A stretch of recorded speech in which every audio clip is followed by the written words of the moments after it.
Concordia matter, obviously big news in Australia as it was here and around the world. I think the thing that struck me as a practitioner primarily was, and I'll be blunt and say, the loss of control of the organisation in managing the situation once it had gone wrong. It's a truism to say that the perceptions of many people will be defined in those first few hours after a significant incident, and those people who will adopt those perceptions are anyone from your customers. Like, here's an organisation that's in the business of selling cruise deals to people, so there are customers, there are stakeholders, there are regulators, there are the competitors in the industry.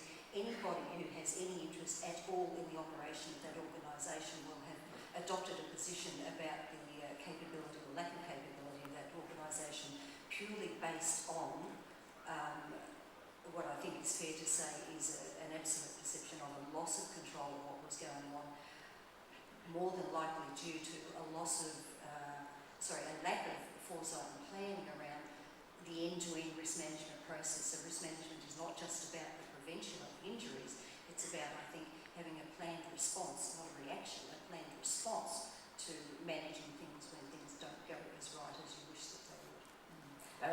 Terry, a planned response, difficult, of course, that's a very good idea, but difficult to plan for a captain that does something that's evidently completely bonkers. I guess you could call what he did the epitome of distracted driving.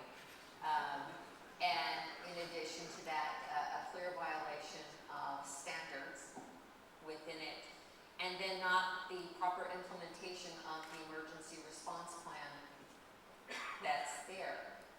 But when you look at it some more, if we could have show of hands, how many of you have ever been on a cruise? And do you remember your 5-minute emergency drill at the beginning of the cruise before you left the ship? So it's how do you actually implement that and do it properly? So I think there's a lot to be learned from that about looking at our own organizations and how we truly evaluated our emergency response plans, our mitigation plans, and are we doing the proper amount of training so that when it happens, we have the proper response?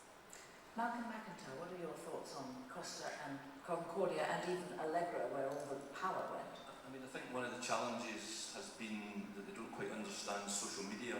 So, I mean, the reports coming out were getting Twittered out, tweeted out, and Facebooked out, and it's very easy to criticise, and I'm not here to defend Costa because I don't work for them or anything like that, but I think we just need to draw back a little bit, and an awful lot of the reports that come out, particularly about the captain, I would like to hear the evidence properly presented in a court before we actually accept an awful lot of it, because passengers in a panic will sometimes send messages through their mobile phones that maybe are not quite what they are.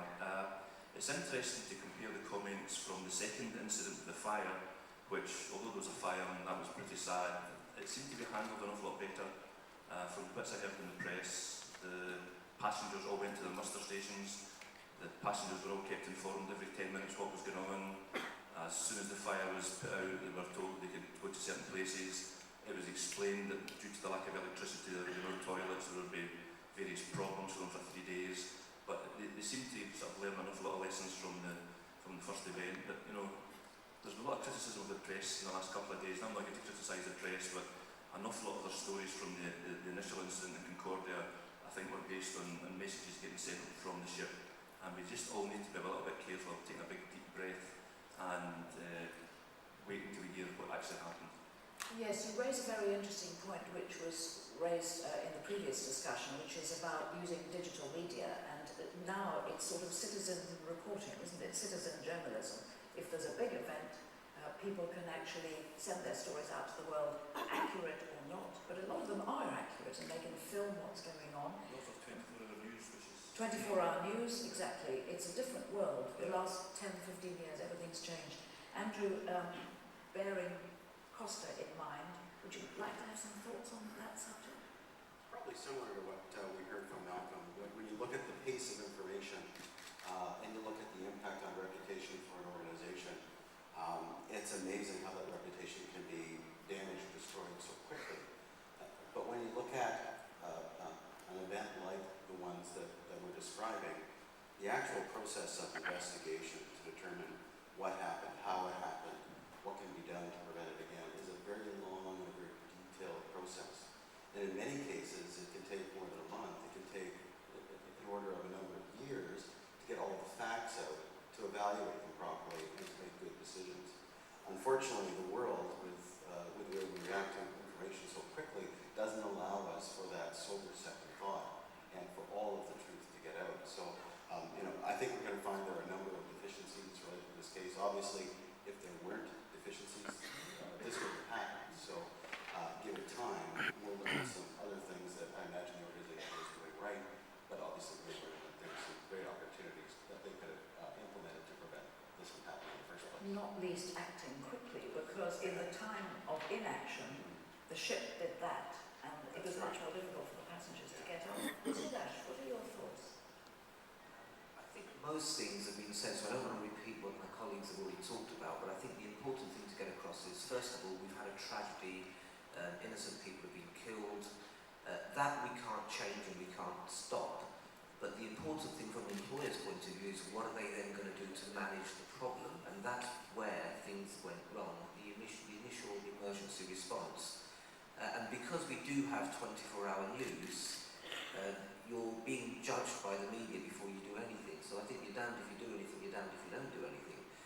The thing to take away from that incident is, certainly from the people in this room's point of view, what are you doing to, first of all, foresee what could go wrong within your organisations in terms of what is foreseeable, and then are you prepared and planned for those eventualities? And if you're not, then you need to be. I can give you one very quick example. 15 years ago I worked for an organisation, and one of our lorries jackknifed on the A406 in London, and we were initially told we'd had a road traffic accident, and that was fairly straightforward, no particular injuries. And then we arranged for the vehicle to be picked up and removed, and when they picked the vehicle up, there was a dead body, and it happened to be a pedestrian who'd been walking along, innocent pedestrian, who was killed under our vehicle. And then suddenly it becomes a completely different incident. Not one we were expecting, but how do you deal with those? So the message I'd really give is plan for foreseeable incidents, have a plan in place, have a response team in place, and practice. An awful lot of organisations have systems in place, have procedures in place, but don't actually try them out. And if you don't try them out, they won't work.